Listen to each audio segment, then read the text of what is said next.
Want to introduce, well, you know, who's on the panel there? We're Greg Edwards of UniWorld Group and Eunique Jones Gibson of Culture Brands and Albert Thompson of Walter Isaacson. Welcome. Thank you. I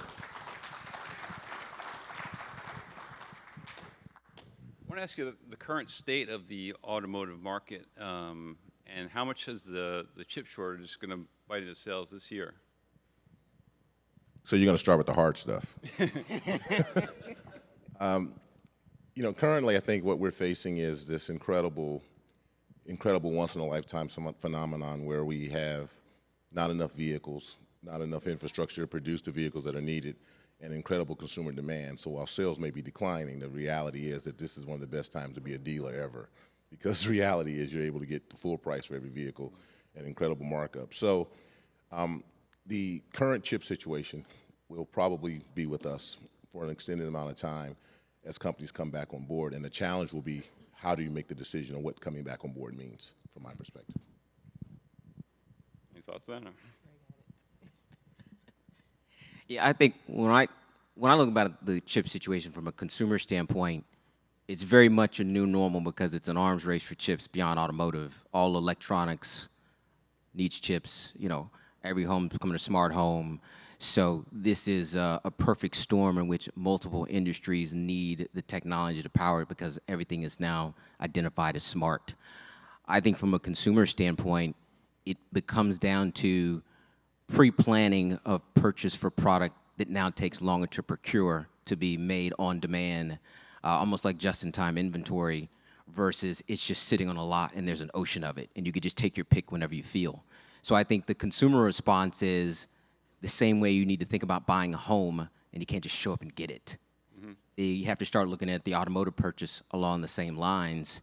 And I think a lot of the consumer reset has happened because there's precedents in other categories that you have to wait for it. Everything doesn't get Amazoned in 24 hours.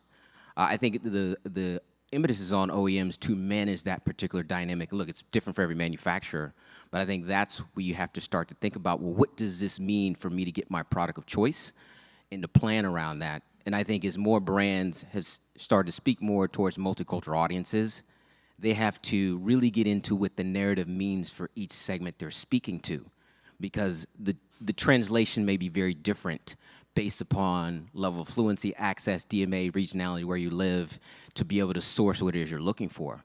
I think that's the biggest challenge beyond just the idea that, hey, the chip shortage is going to be here. I think it's the notion of, well, how does someone now have to think about getting their product of choice in advance is a pretty planning stage for some of the other things you do, and you can't just go do a key swap within 24 hours because, hey, your lease is up at the end of the day, but you know they got it sitting out there. Mm-hmm. And Porsche, Ferrari, Lamborghini, Bentley, they're all having their best years ever right now. Hey, Todd, put the mic closer to your face, please. If you hear that, Porsche, Lamborghini, Ferrari, they're all in their best years ever. And the question is, why? What's going on with the market right now?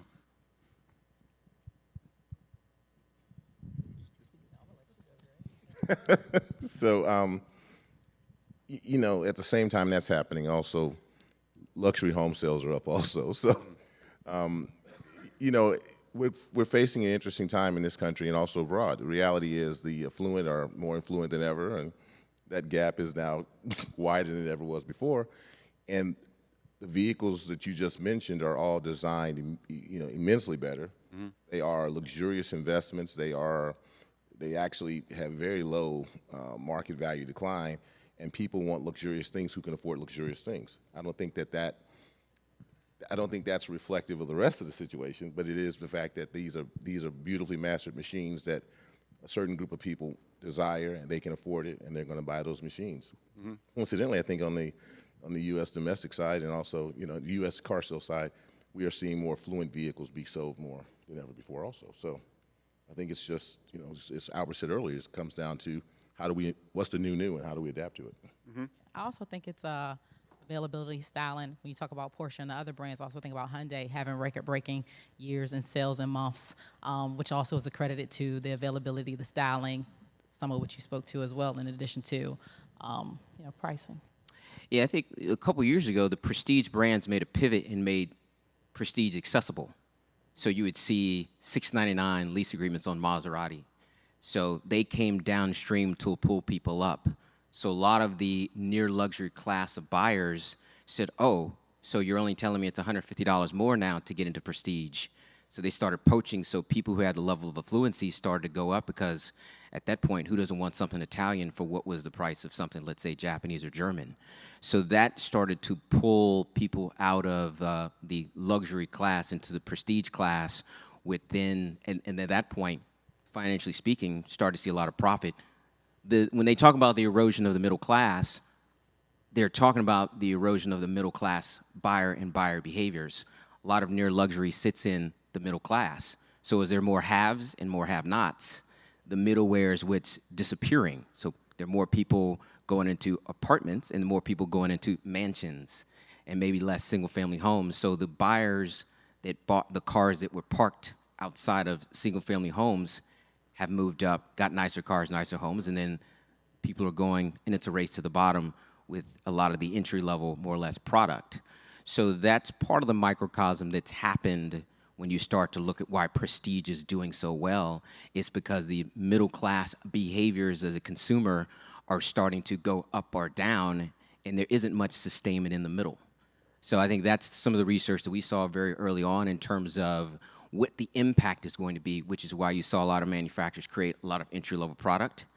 And then the fact that cars that were middle class will basically be double, probably in another 2 years than they were 8 years ago.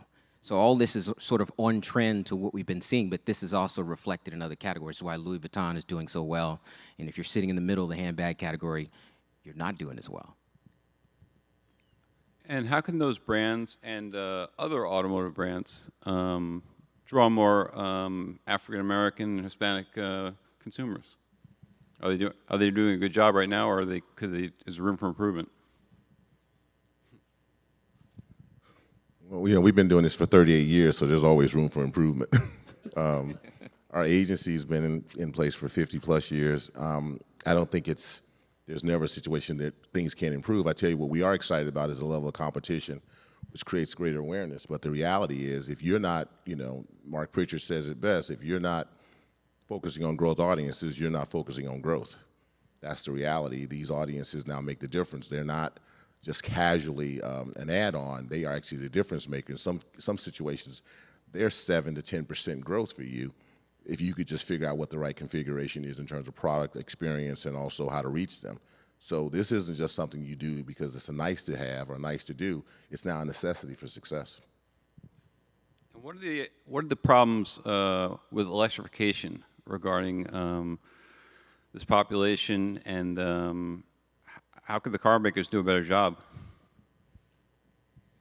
Well, I think one of the things we talked about was the lack of multicultural participation in product design, because product design goes into infrastructure, availability. It's much bigger than that. So when you start to look at the availability of EV charging infrastructure, and you look at multicultural communities, EV charging footprint doesn't match where those communities are highly concentrated in terms of population density. There's a mismatch. What there are available are their gas stations. So at the end of the day, if you're someone who's Black, Latino, queer, Asian, because multicultural communities tend to cluster geographically across the United States. So if the infrastructure isn't in your neighborhood, you're not going to buy. And when people buy cars, they buy based on serviceability. They don't buy just based on design. They buy based on what it's going to cost to sustain it, repair it, and yes, if I have to charge it, how easy is that going to be? And if it's not as easy as pumping gas, what's the point for me right now? And I think one of the things that, you know, Greg had mentioned was if you look at the footprint, it's not where those populations are. So it's almost like, okay, you didn't design this, build this for us. Otherwise, you'd be trying to put it in the cityscapes where a large part of our populations essentially reside and live. And that has been an afterthought. Design is not enough, range is not enough. It's the usability and utility that is the solve as the last mile as to why any consumer makes decisions, but particularly for multicultural, and Greg, you may want to add on to this, is this another form of classism in which we will be excluded and left out because you didn't think about where we dwell doesn't have charging ability. You know, you have to have a certain size garage to have the equipment to install. Or, you know, look, if you're only charging at charging station at Walmart's 30 miles away. Do I want to go 30 miles away just to charge? Gas station's half a mile away. So that's kind of the context and perception I'd bring. I don't know some of the other ones want to build from that because we talked about that. I think it's similar to these communities, how you have food deserts, right? We're experiencing the opposite with EV desert. And I think that essentially it is an infrastructure issue. Obviously, I think that the manufacturers have some influence, but it does come down to things being systemic at the end of the day, and the AA and multicultural communities being an afterthought, which creates the classism issue that you just spoke to. That seems like a really tough problem because I looked it up and the stats said white households are 75% homeowners and 45% of black households are homeowners. So how do you solve this problem? Well, I think it's also, when you talk about home ownership, you talk about the scale of home ownership, right? Do I have a 2-car garage that allows me to put in a $15,000 charging unit that, has to come in and be installed and has to be maintained? And, we talked about this yesterday in the conversation. It was the idea of weather. What factors does weather play in this? And, we had a situation here recently where we had cold weather and we had EVs that didn't perform. So it's beyond range anxiety for these communities of color. It's anxiety in totality, but there is a deeper issue that we have to address. We have to talk about the fact that there probably is a conversation that talks about classism and what that really means in America and what that will mean for these communities of color. Let's be clear, the middle class, black, Hispanic community was built on the auto industry. The great thing that Henry Ford did with the $5 a day payment was he made everyone accessible. So the reality is, what is the EV revolution going to do for the communities as a whole? And that's the challenge that we have to face, because it's not simply selling vehicles. It's selling vehicles, it's selling support. I told, we talked about this the other day. There are 300,000 tech jobs that are not covered in the auto industry, 300,000. Mm-hmm. You can't get your car fixed if you go in right now for an oil change. You may get an oil change, but have a little problem like getting your windshield wiper changed. You could be talking about a week. And if the part's available. So this is a conversation that talks about infrastructure, talks about the importance of infrastructure, and more importantly, talks about the planning that goes into the process now. I was in a conversation earlier this morning and someone talked about AI and the fact that AI will be our next challenge. Well, electrification will also, because once again, it's not being thought out in totality from beginning to end. Mm-hmm. Is there an underinvestment by the car companies in this regard with electrification, and also just outreach to the African American, Hispanic communities? Well, I think, at the end of the day, people have to understand consumers, because they have a thing called consumer confidence index. Consumers buy confidence. They don't buy a product. They buy confidence in the promise behind it. So beyond design, attributes, service, repair, support, infrastructure, that is what they buy ultimately. In particular, that is more of an emotional decision. So when you start looking at bringing more ethnic minorities on who, have been on the short end of some of the discriminatory behaviors of the 80s and 90s with higher interest rates and APRs, all this stuff. So I like to say it all the time, we're not stupid. So you have to be very intentional about marketing and messaging and what that's going to look like in your respective narratives, and you have to be consistent with it. And we know as a consumer group who is in and out, meaning who gets in multicultural, gets out. I think the great thing about the representation of all those on this panel is we represent brands that have done it masterclass with continuity, multicultural agencies with consistency and budget, more always on than not. And that's part of the narrative that needs to happen. But I think when you look at the growth of prestige that is largely driven by, let's just be clear, white America based on its affluency, then you have to backfill entry, non-luxury and luxury with people of color. So as one group, there's attrition and moves out, who then comes in? So to do that in a convincing manner with confidence, then you have to have the cadence with the narrative that pulls us in at a volume that's statistically proportioned to the sales contribution. I think that's the main thing we talked about is it in alignment with the contribution to the bottom line? Because sort of without us, most of these companies would go out of business anyway, as in most of the categories today. And I think that's the truth that clients need to really embrace. And I think one of the things that we always say is you got to face the world the way it faces you. If you're facing a very diverse consumer group, are you as diverse in thought and in commitment?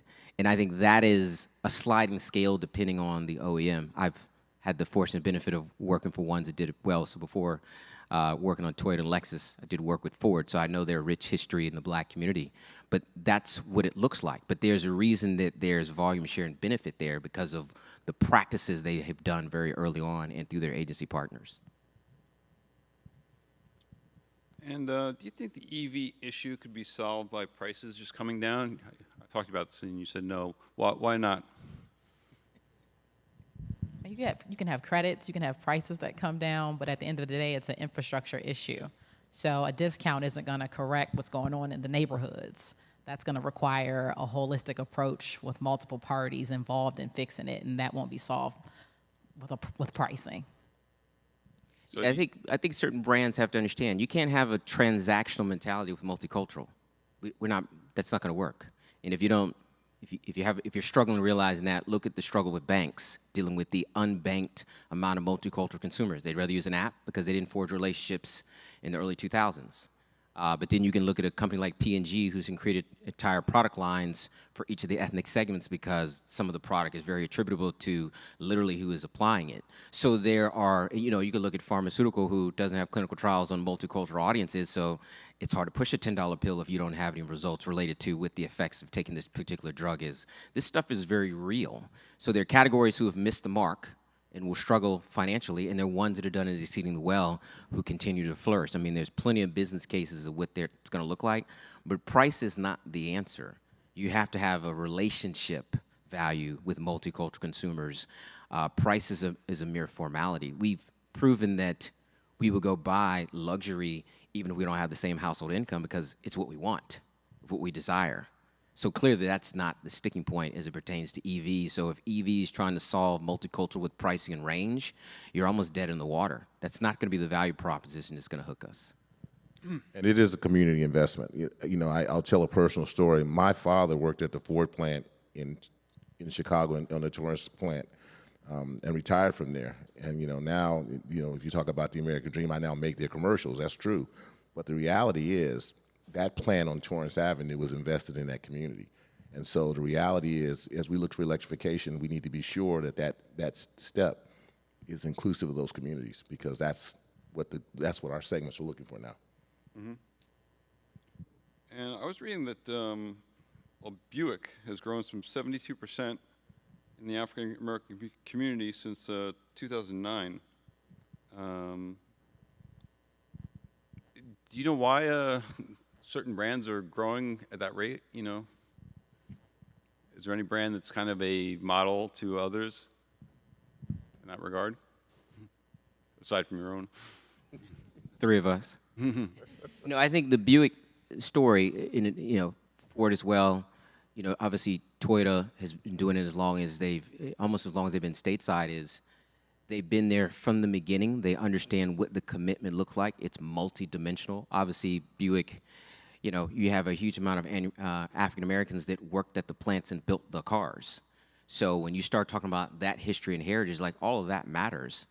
So I think there are a few brands between the domestics and a couple of the Japanese that have witnessed that very early on, but I think they understood what the future was going to be and the importance of it. So I think the other thing is when you look at influence, like who influences car culture, because there's a series of subcultures around automotive from tuner class, JDM, domestic, Mopar, et cetera. I think some of these brands have understood how culture plays a point in it and multicultural audiences are rooted in it and have had participation as there as well. And that's a huge part of what helps drive the consumer movement of adoption is understanding audiences that influence culture around automobiles and having relationships in those communities so that as they become more empowered or important, it's something they can dial up less of, oh, we have to turn it on because we never even thought about it. So I think that's, if I had to look at, the respective representation on stage, and including General Motors in the conversation, that seems to be a consistent thread with all of them in terms of they saw it very early on and had leadership who was committed before it really mattered. And EVs account for 5.8% of new cars sold. As we just heard, it's going to be close to 50% by the end of the decade. But it sounds like it won't be at that level for these communities. And is there anything that could change that between now and then?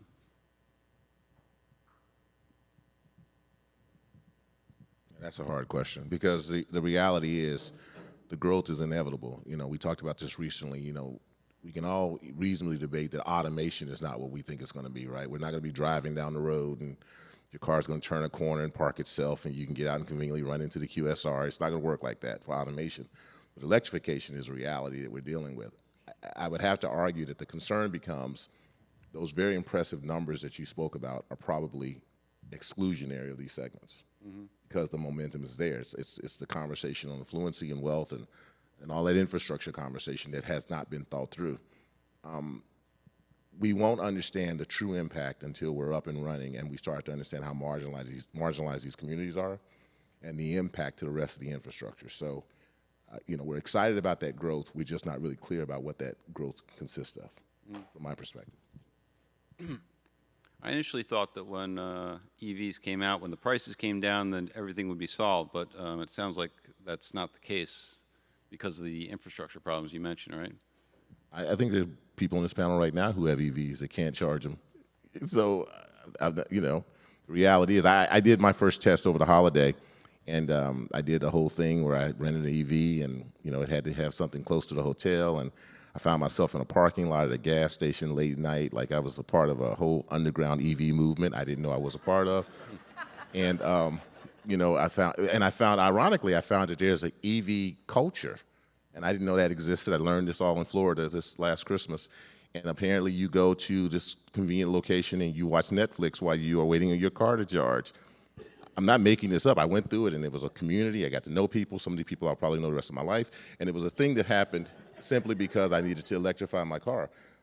The point is, I'm pretty sure, I'm 100% sure I was the only person of color out there at that lot. And the other thing that I found amazing was I don't know how people have that much time to sit around and wait for their vehicle to charge. So there's a lot of work that's going to have to be done. To your point, I live in Maryland in a county called Prince George's County. It is one of the most affluent counties for African Americans in the entire country.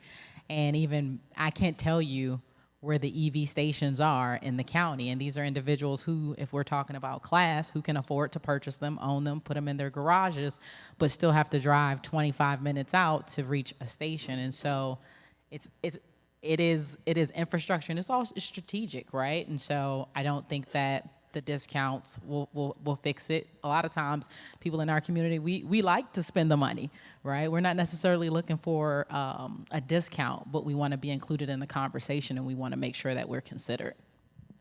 Do you see this as a potential divide in the near future of, African Americans not having the same penetration of EVs because they don't have the same kind of infrastructure? Well, you could force it through supply. In fact, the only thing you can get is the EV, the same way that a lot of times you show up in a lot of the cars are hybrids. The problem is, if you've ever gone to Costco to get gas, if you did it today in all the Black, Latino, probably Asian American communities, that's what a charging station would look like, a Costco line. In the other affluent areas, or people have home chargers, you wouldn't even know. Like, that just becomes a massive consumer train wreck. And that's the infrastructure not being really discussed and vetted out. If you had to flip the switch today, what would it look like? And imagine the level of consumer uproar. They're like, just give me my gas car back, please. So the other thing is you see these little mega mall gas stations, racetrack, whatever. They look like 7-Elevens. You can go in there and shop all day. Those are the ones that are getting the charging stations. So there must be a partnership with that. The problem is those gas stations are usually on rural interstates or in highly diverse areas, but not really focused on multicultural, but very affluent areas. So I live in Montgomery County, so I'm on the opposite side of the Beltway as she is. Obviously, we have Maryland's the most diverse state in the nation that was voted, but they're just 30 miles away on the other side of DC. It's a very different dynamic than even on her side. And you can tell from a state perspective, this was not thought out. So if you can't solve it in the most diverse state in the country, how are you going to solve it anywhere in any other major DMA? And that's the consumer sort of laughing inside. And it's like, you know what, we'll just keep putting my 87 octane in because you all haven't sorted this out, not making this pivot. And if I have to hold on to a pre-owned car much longer until you do so, then I'll just keep going to a mechanic. People don't understand, consumers, when they find points of friction, they make very different decisions. And that's basically what's going to happen. So you could wind up as manufacturers with EVs on the lot. Nobody wants them because they're like, yeah, but you haven't solved my at-home problem, my local charging problem. But this gas coming from Shell and Exxon is still working for me. So I mean, that's what consumers will do, as they've always done. I think there's not a basic enough studying of human nature to understand the problem that's about to be created without solving the infrastructure conversation first. Albert, I live in Detroit, and let me tell you, the lack of EVs I'm absolutely appalling. We're going to go ahead and take some audience questions for you guys. So hang on one second. I got one right here. Hey, I'm Eric Thomas. I'm a director of experiential and multicultural marketing at Hyundai. I wanted to kind of reground this conversation. The whole market, multicultural general market, is at an early adoption. As we saw at the S&P panel before, we went from 2% to 7%, so that's fantastic, right? So the problem that the multicultural market is experiencing in terms of infrastructure is being shared across the board. What's interesting is that the AA market is buying at the same rate that the market exists. So there isn't, what's the word I'm looking for? There isn't, that's the right way, maybe a disparity. They're not behind, so to speak, as the rest of the market. Hispanics, as a matter of fact, are actually buying EV product at a greater rate than every other group. As a matter of fact, they're actually doing it in city areas, so urban areas. So this conversation, a little odd, but I will also say, collectively, we as an industry, what you're seeing right now is that we're working on solving these issues, and the ownership is on all of us as a collective. I agree that the panelists have done great. I think that if we don't solve these problems, if we don't address these issues, we'll all be in a world of hurt.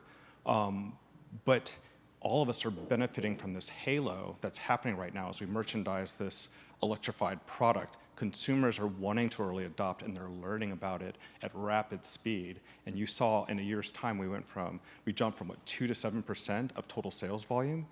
So I think that the minority groups are helping to lead that, and the questions they have are the same as everyone else. Thank you. That was very valuable insight. Any other questions? We got one here. Hi, Alex Walsh from Share This. Thank you, everyone, for your panel. My question is for anyone. There's obviously a big systemic and industrial issue of getting EV chargers to more marginalized communities. Can you give examples of what your companies are doing now at this moment to combat those issues, whether it's investments being made? And then kind of as a second part question that was inspired by the man from Hyundai, do you envision these big manufacturers working together to combat this issue, or do you see it more as a competitive tactic for big manufacturers? I'll take the first swing at it. I think part of the expectation is that charging will be done largely at home. So if you're a buyer, you just have the home infrastructure. It's like if we're going to sell a drop-top convertible, the expectation is you live in California, South Florida, and you have a garage so you don't ruin the top. And look, it's no fault to the manufacturers. The brands are doing their job and bringing awareness to the conversation. What people have to understand is that multicultural consumers in particular are word-of-mouth consumers. We talk. So the first early adopters will share their experience, and it will largely be around charging infrastructure. And then that will be the decisioning for which other people are influenced to buy or not. Now, if they have the infrastructure to charge, they can do it at home. It's a non-starter. But for people who live in multi-dwelling a counterpart of mine who's actually here as well mentioned, where there's one charger in the whole building. That's a problem. So as more people buy those, then it becomes a backlog of people trying to charge. We will talk about that, merchandise that conversation, and make different decisions. And that was really my point. It's less of the early adoption trend, because we study it, and so do my counterparts as well. But it becomes a traffic jam once people have taken upon ownership and share the stories and decide, okay, this isn't going to work right now. Maybe the promise of what the federal government, companies like Electrify get to expanding the infrastructure will be in a couple years, but now today, sure, if it's in the minority of a few people, great. But as it starts to scale, it will become a problem if infrastructure and expansion doesn't keep pace, because people will now have to decide, well, what kind of home do I need to buy with a garage to support charging infrastructure? That's now a different purchase. That might be a more expensive purchase. That might be a different regional purchase. So all these factors will then come into play, and that becomes a ripple effect. And I think that's part of the thought process, is understanding is that it could plateau and pause just because people now have to think about the decision of owning this type of product. And it's the promise that was going to come with it can't be fulfilled. And people still have to get kids to school, get them to soccer practice, run to the grocery store. Those behaviors don't get turned off because of a product choice. We have one last question in the back of the room. Hi, I'm Faye Ferguson, co-CEO of Burrell Communications Group. And first of all, I just want to thank the panel for bringing some of these challenges to light. And I really have more of a comment that goes back to the question of total market versus multicultural market. And I think that this whole conversation shows that there is still a dire need for multicultural marketing. Thank you so much. Thank you all so much for a wonderful and interesting panel, and hopefully you guys can stick around for a bit and answer some questions. We're actually going to take 5 minutes and reset the stage before the next presentation. Thank you. Thank you.